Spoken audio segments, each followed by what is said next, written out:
Hi everyone, today's video is going to be a really relaxed, impromptu chat really. I just want to talk to you a little bit about reading lists.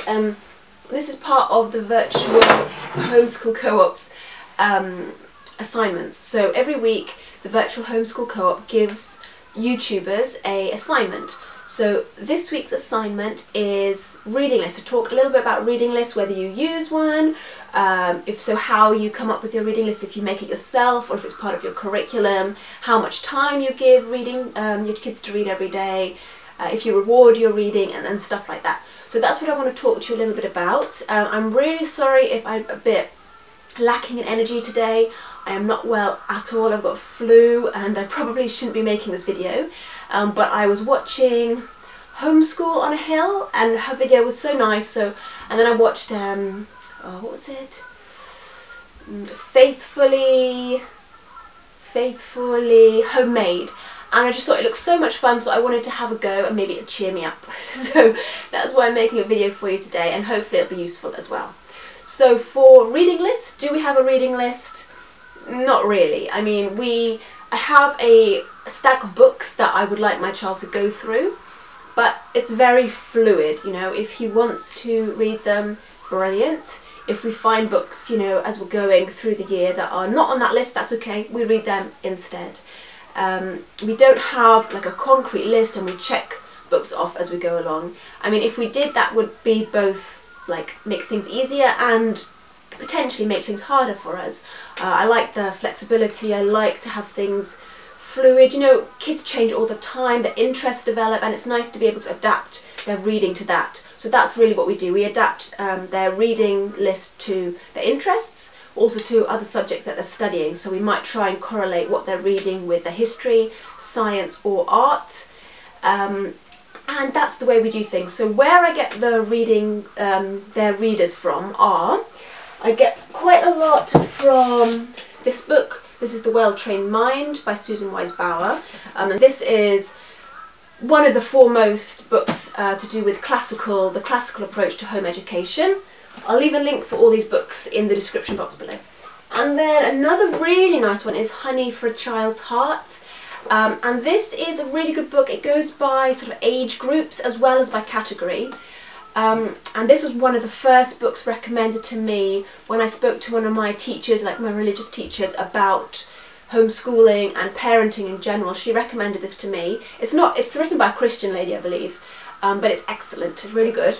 Another place I get inspiration is from YouTube, and another place I get inspiration for our reading is from people's blogs, from Pinterest, from just reading books generally about home education. This one here, this is a Charlotte Mason book by Karen Andriola, the Charlotte Mason Companion. That's got a few good suggestions in there. These are not reading lists, but they're sort of mentioned in the story and in the text. Another good place that I just recently discovered is Bookshark. They've got curriculums, they're literature-based curriculums, but because I live in the UK, it's quite expensive to ship things over from the US. So what I did is I got the catalogue, and I don't know if this is wrong, but I'm ordering the books that they recommend for their curriculum. I'm ordering from the UK. So rather than buying the whole curriculum plus paying for international shipping, I'm just kind of getting inspired by their catalogue. Where else do I get inspiration? And I get a lot of inspiration from friends, other homeschooling mums, particularly mums who are following the same kind of approach to home education. When my kids wants to come in. Okay, so what else do I need to talk about? How much time do I give reading? So my eldest son, he is 6, and so what I expect from him is we do, I mean, I say 20 minutes, but sometimes it's only 10. So let's say 15 minutes every day where he reads one of his assigned readers. These tend to be much harder, not much, a little bit harder than he would comfortably able to read. They push him a little bit. And so we do that every day. So that's 4 days a week. We only school really for 4 days. And then he also has time in the afternoon for fun reading. And so then he can read whatever he likes. He likes to read reference books. If that's what he likes, I really don't mind. He's also starting to get into Roald Dahl as well. And so he does that every day in the afternoon. So he's got the assigned reader time and then the fun reading time. And then what I really look for in the assigned readers are books of real value. So books that have really rich vocabulary, books that encourage good moral character, books that encourage imagination and creativity, and books that stand the test of time, really.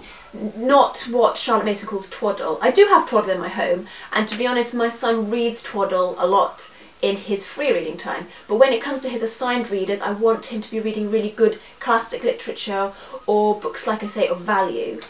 Another place I didn't mention is AmbleSideOnline.org. They have a free literature-based Charlotte Mason curriculum there, and you can check out all their reading lists there for free, so that's a really great place to get inspiration.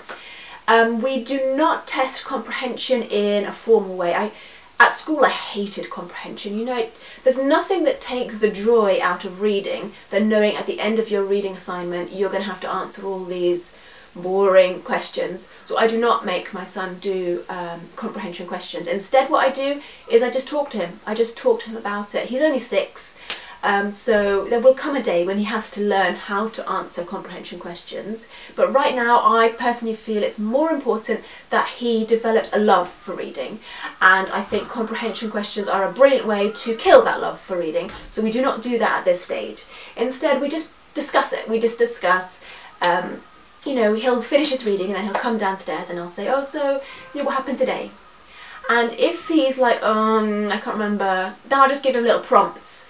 And that's not necessarily, I try to do silly prompts, you know, so like, for example, for Charlotte's Web, for Charlotte the Spider, I might say, oh, did Charlotte go swimming with the dinosaurs today? And he'll be like, no, mummy, no, and then blah, blah, blah, blah, blah, whatever happened. And just try and keep it fun and keep it light, you know, because I think it's really important at this age that they love reading. You know, there's a saying that if your child loves reading, they love to learn. And really that is why, was one of the main reasons why I home educate my kids, is because I want them to love learning. You know, small kids, toddlers, they all love learning. Every new thing they get excited about. And I want my kids to carry on feeling like that throughout their whole lives. What else do I need to talk about? Comprehension. Oh, do I reward reading? We don't reward reading. Reading is just part of our everyday. If my son's doing well in another subject, I might reward him. But for reading, at the moment, we do not give like a special reward for that. So if you are interested in seeing the other homeschoolers who are part of this co-op, I will leave the link down below. I've got to go, my baby's crying. So check out the other ladies on the virtual homeschool co-op. Thank you so much for watching. Bye.